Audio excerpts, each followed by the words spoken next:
So our next speaker now is Roxie Roots from Germany. Roxie is a survivor, truth teller and activist. Since exiting the sex trade, by realising and accepting the impact her early childhood trauma had, she's unravelling the patterns of manipulation and narcissistic abuse and speaks freely of her life and the lessons that she's learned from it in the hopes of raising awareness. Now, some of you will remember Roxie coming on Feminist Question Time about a year ago, which was completely brilliant. And thank you so much. And thank you so much for coming on again and telling us what you've been doing recently. So thanks so much, Roxie, and over to you. So I wanted to update on my recent projects. I wanted to talk about my first big talk at Philia, which finally actually addressed the stuff that I want to talk about, or that I think is a bit overlooked still, or there's not many survivors that are actually talking about it, which is the digital sexual exploitation industries in forms of OnlyFans and the webcam industry, which was before OnlyFans, and that was the topic of my talk that I had at Philia, which was a huge panel with lots of different women from all sorts of backgrounds and different areas of prostitution industry, and yeah, so I was very delighted to be shining a light into this industry, which hasn't really been understood, I think, in depth, and how it actually works, how muddled the lines are between like social media and then women stumbling onto these platforms. All of them obviously selling the same thing as every other part of the sex trade, which is, you know, independence. It's very easy and it's an easy job, but the reality obviously being very, very different, very, very different from that. I talked about how the seller kind of like being in this world, in this day and age where pornography has led to, you know, every type of woman, everyone being like categorized, and that women are being like drawn into this industry, being told that they can be, you know, they can just be themselves, and they themselves create their persona. But the reality is that the buyers create your persona. If you look a certain way, you will be put in a box that fits your look. It's not the other way around. And yeah, I think that's kind of like just a little summary about what I spoke about at Philia. And I want to draw attention to this topic being discussed next weekend in London, where I'm going to be at the Nordic Model Now conference, which is the topic is also broadly prostitution and you know, the different important aspects that are relating to it. And I'm going to be speaking on OnlyFans as well. And there will be there will be an online access in case you can't make it to London. So do please join. It's a very interesting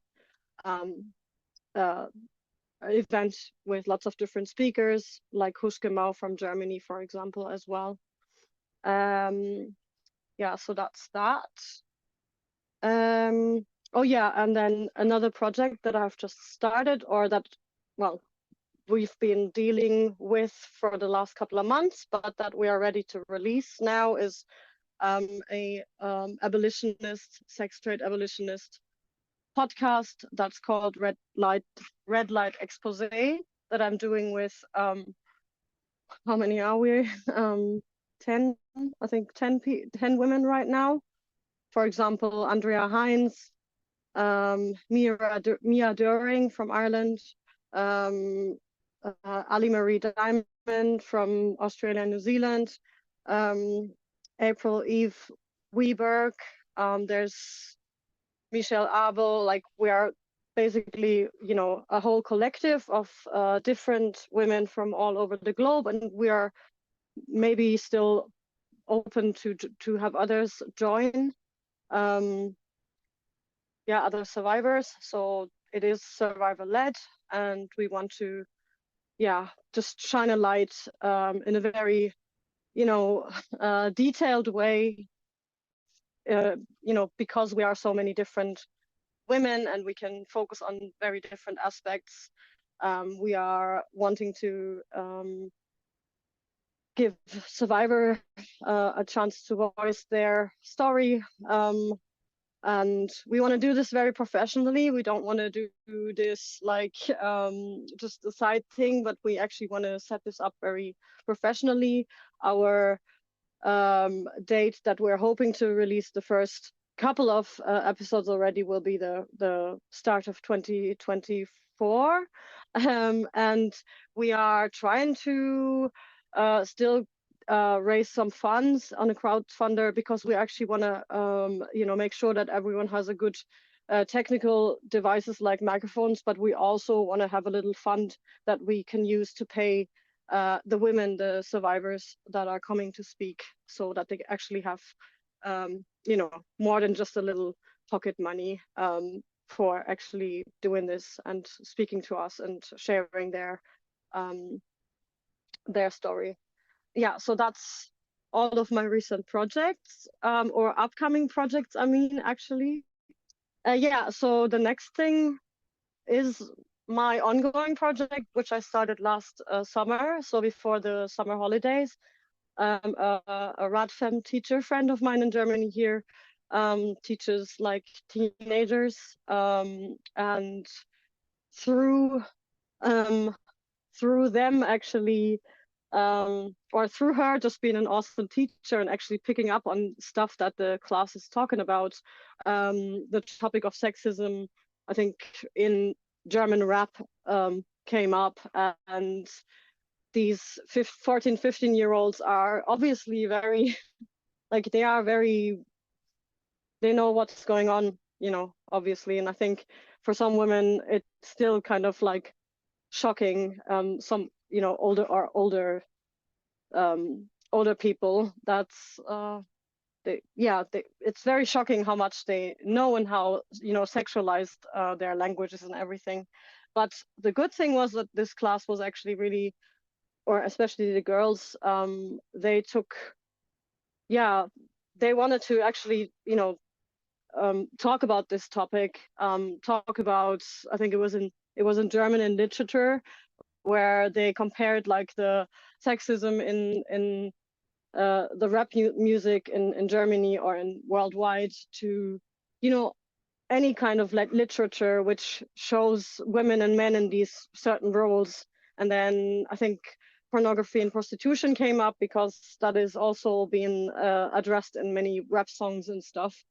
And then she picked up this conversation, this teacher, about oh, you know, if women, you know, if women want to use their bodies to get rich and stuff, you know, it's, you know, it's their thing and all this kind of stuff. So very much already like yeah, indoctrinated into this madness. And this was a really good point, and I'm really highly regard her teaching style, being like, hey, this is very interesting what you said there, can we actually talk about it? And then they talked about it, which then led to her dropping my name and being like, look, even and especially this pornography stuff that you are, you know, that you are growing up amongst, can lead to a very different or very misleading picture of this world. And my friend Roxie, actually, she's experienced this, and she will literally tell you that none of the stuff that you've just said and that you think about these industries are actually true, and the reality is very different. And so she invited me, because actually the girls were asking, like lots of the girls were like, hey, can we, like, does she want to come? Can she tell her story. And yeah, so they booked me, and I had like 1 hour with a class of 14, 15-year-olds, mixed class, boys and girls. And all I did was tell my story, from my trauma, growing up, and then through school time. I address bullying, I draw the, very important links that are, I think, necessary for kids to understand so many different lessons and understand how important it is to learn boundaries, and so many other things, and self-worth. I talked about how I ended up in the sex trade after lots of relationships that have had where I didn't have any boundaries, how I was addicted to drugs, how I was leading a very, um, dissociated lifestyle. But I was always very authentic. I don't preach or something. I just tell them how it felt for me back then. I told them how I felt inside, going through being bullied, aka emotionally abused, for years, and all of these things, and how it makes you feel inside. All of this stuff that I think is really, lots of kids can relate to that. And yeah, so talking about the porn industry and all this kind of stuff. How I was duped by this glamorous and like easy money, by this fantasy, to then, I didn't talk into too much detail, but I just said, like, the sets that you're going to, the hotel rooms that you're going to, you never know what's happening behind these doors. You never know what's gonna, who is literally behind that door. You never know that.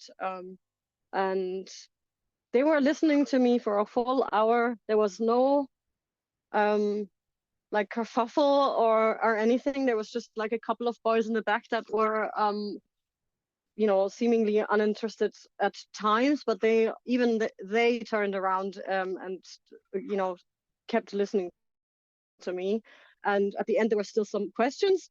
The girls were the ones that had empathy, and the boys were wanting to ask me if, oh man, like, the men in the porn industry, like they must have a really good job. And I literally, everything that they hopefully said that would kind of like make it not as bad for them to watch it. I had a very honest and also a very blunt response to. And I think, yeah, I think I did it. I think at least I made them, I shocked them with some reality. Um, Especially these boys, that were so, still kind of hoping and, not really, feeling anything. But the girls, I think I hopefully just reached them, and made them understand that, you know, lots of women go through this kind of like issue with self-worth. And all I said, like, I think my last sentence was just like, I think what we need in this world, and what we still haven't gotten, not even through this, or especially not through this pornography and like any kind of sexual interaction is good, is the, respectful eye to eye, like intimacy, like actual intimacy. And I think